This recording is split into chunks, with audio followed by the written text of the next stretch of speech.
Assalamualaikum warahmatullahi wabarakatuh. Shalom, Om Swastiastu, Namo Buddhaya, salam kebajikan. Selamat siang semuanya. Perkenalkan, nama saya Salsabila Alfira Idris dengan NIM 41251126. Saya dari kelas H Fakultas Hukum Program Studi Hukum. Video ini saya buat sebagai pemenuhan tugas dalam mata kuliah Hukum Internasional dengan dosen pengampu yang terhormat Bapak Sinto Aryan Hutapea, Sarjana Hukum, Magister Hukum. Langsung saja, mari kita bahas tugasnya. Tugas yang pertama, apakah Vatikan memenuhi syarat untuk disebut negara? Vatikan atau Holy See secara hukum internasional dianggap sebagai subjek hukum nasional yang setara dengan negara, namun memiliki karakteristik unik. Berdasarkan konvensi Montevideo, Vatikan memenuhi kualifikasi negara karena memiliki beberapa. Yang pertama, wilayah yang tetap. Meskipun sangat kecil, sekitar 44 hektar, meskipun luasnya hanya sekitar 44 hektar, setara dengan lapang golf kecil, Vatikan memiliki batas-batas teritorial yang diakui secara internasional melalui perjanjian lateran Tertulli tahun 1929 dengan Italia. Secara hukum, ukuran wilayah ini tidak mempengaruhi status kedaulatan sebuah negara. Yang kedua, penduduk yang tetap. Meskipun bersifat fungsional atau warga negara berdasarkan jabatan atau pekerjaan, penduduk Vatikan memang unik karena bersifat fungsional, yang artinya kewarganegaraan diberikan berdasarkan jabatan seperti diplomat, garda Swiss, atau pejabat gereja, dan bukan berdasarkan kelahiran. Namun mereka tetap merupakan sekumpulan manusia yang mendiami wilayah tersebut secara permanen untuk menjalankan fungsi negara. Yang ketiga, pemerintahan. Di bawah kepemimpinan Paus, Vatikan memiliki struktur pemerintah yang sangat stabil. Di bawah kepemimpinan Paus sebagai negara atau monarki absolut, mereka memiliki hukum sendiri seperti kepolisian, bahkan sistem administrasi yang mandiri. Yang keempat kayaknya ya, kemampuan menjalin hubungan internasional. Vatikan memiliki hubungan diplomatik dengan banyak negara di dunia. Vatikan adalah salah satu subjek hukum internasional yang paling aktif. Kenapa? Karena mereka memiliki hubungan diplomatik resmi atau yang disebut dengan nunciatur apostolik dengan lebih dari 180 negara di dunia dan memiliki status pengamat tetap di PBB. Kesimpulannya, secara hukum internasional, Vatikan adalah sovereign state atau negara berdaulat yang setara dengan negara besar lainnya dalam hal hak dan kewajiban internasional. Kita lanjut yang kedua, dengan soal sebutkan syarat-syarat pembentukan negara. Berdasarkan pasal 1 Konvensi Montevideo 1933, sebuah entitas harus memiliki kualifikasi berikut untuk disebut sebagai negara. Yang pertama, penduduk yang tetap atau permanent population. Adanya kumpulan manusia yang menetap di wilayah tersebut. Harus ada sekelompok manusia yang hidup bersama secara terorganisir dalam suatu komunitas. Tidak ada batasan jumlah minimum manusia. untuk membentuk negara. Yang penting adalah adanya ikatan lahir batin antara penduduk dan wilayahnya. Yang kedua tuh ada wilayah yang pasti atau definite territory, memiliki batas-batas wilayah darat, laut, udara yang jelas. Negara harus memiliki ruang fisik yang mencakup daratan, perairan, dan ruang udara di atasnya. Batas-batasan ini harus jelas, meskipun dalam praktiknya batas tersebut mungkin masih dalam sengketa dengan negara tetangga. Sengketa perbatasan tidak menghapus status negara selama ada wilayah inti yang dikuasai secara efektif.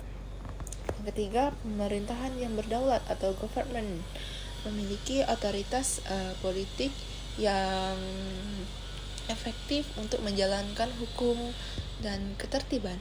Harus ada otoritas politik atau lembaga yang mampu menegakkan hukum, memelihara ketertiban, dan mengendalikan penduduk di dalam wilayah tersebut. Pemerintah ini harus bersifat efektif dan merdeka atau tidak berada di bawah kendali orang lain. Yang keempat, ada kemampuan untuk menjalin hubungan dengan negara lain atau capacity to enter into relation with other state. Saya nggak tahu. Kemampuan secara hukum dan praktis untuk melakukan diplomasi dan perjanjian internasional. Ini adalah syarat eksternal yang menunjukkan kemandirian suatu entitas.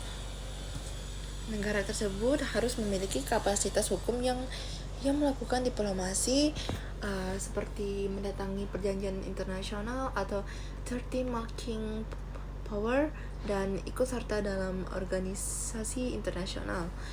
Nah, yang ketiga ada pertanyaan, apakah pengakuan syarat-syarat negara? Apakah pengakuan termasuk syarat-syarat negara?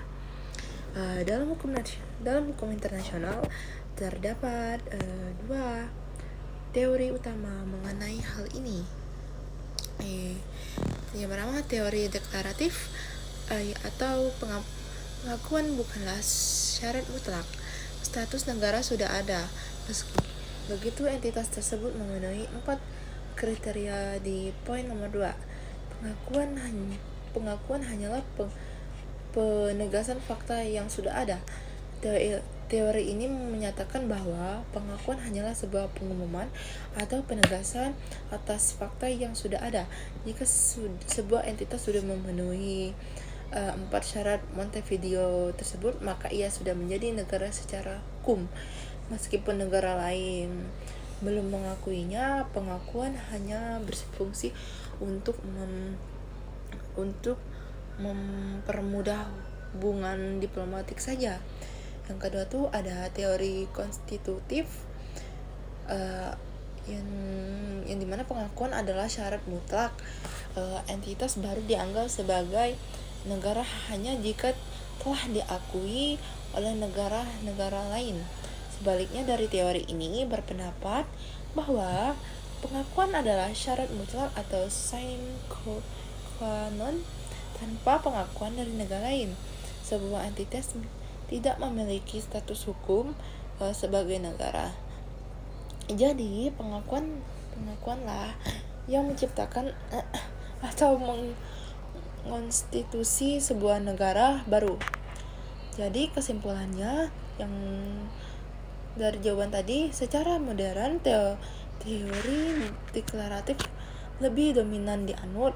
Jadi pengakuan tersebut dianggap sebagai unsur tambahan atau politik untuk memperlancar hubungan internasional. Namun bukan unsur konstitutif pokok. Terbentuklah negara secara fisik dan hukum. Saat ini dunia ini lebih condong pada teori deklaratif karena yang berartinya ekstensi sebuah negara tidak bergantung pada kemampuan politik negara lain, melainkan fakta-fakta objektif di lapangan. Namun dalam politik praktis, pengakuan tetap sangat penting agar negara tersebut bisa berfungsi secara penuh dalam komunitas global. Nah, soal yang keempat, apakah Palestina memenuhi syarat sebagai negara? Nah, yang pertama tuh terdapat dari sisi syarat fisik, Palestina memiliki penduduk yang tetap dan pemerintahan atau otoritas Palestina. Namun, kontrol atas wilayahnya masih menjadi sengketa karena penduduk Israel, sehingga kedaulatan penuh sulit dijalankan secara efektif di lapangan. Palestina memiliki penduduk yang menetap dan memiliki pemerintahan atau otoritas nasional Palestina. Namun syarat wilayah yang pasti dan pemerintahannya efektif sering terhambat karena adanya pendudukan militer oleh Israel yang membatasi kontrol penuh Palestina dan wilayah Palestina atas wilayah tepi barat dan Gaza. Terus ada juga sisi hukum internasionalnya. Secara formal, Palestina telah diakui oleh lebih dari 130 negara anggota PBB dan memiliki status negara pengamat non-anggota di PBB sejak 2012, meskipun kedaulatan fisiknya terhambat secara hukum internasional atau de jure. Palestina telah diakui oleh lebih dari 130 negara anggota PBB. Pada tahun 2012, Majelis Umum PBB meningkatkan status Palestina menjadi negara pengamat non-anggota atau non-member observer states, yang secara implisit mengakui statusnya sebagai negara. Jadi kesimpulannya, Palestina memiliki sebagian besar syarat sebagai hukum de jure, namun secara praktik de facto kedaulatannya masih terhambat oleh konflik wilayah. Palestina dapat dikategorikan sebagai negara yang sedang dalam perjuangan kedaulatan yang penuh secara hukum internasional. Klaim Palestina sebagai negara yang kuat dan didukung oleh mayoritas komunitas global, namun secara praktik atau de facto efektivitas pemerintahannya masih terhalang oleh konflik wilayah dan pendudukan. Jadi segitu saja akhir kata. Saya mohon maaf apabila ada kesalahan kata atau penyampaian yang saya sampaikan atau kurang berkenan. Terima kasih atas perhatiannya. Saya pamit undur diri. Wabillahi taufiq wa hidayah. Wassalamualaikum warahmatullahi wabarakatuh. Dadah.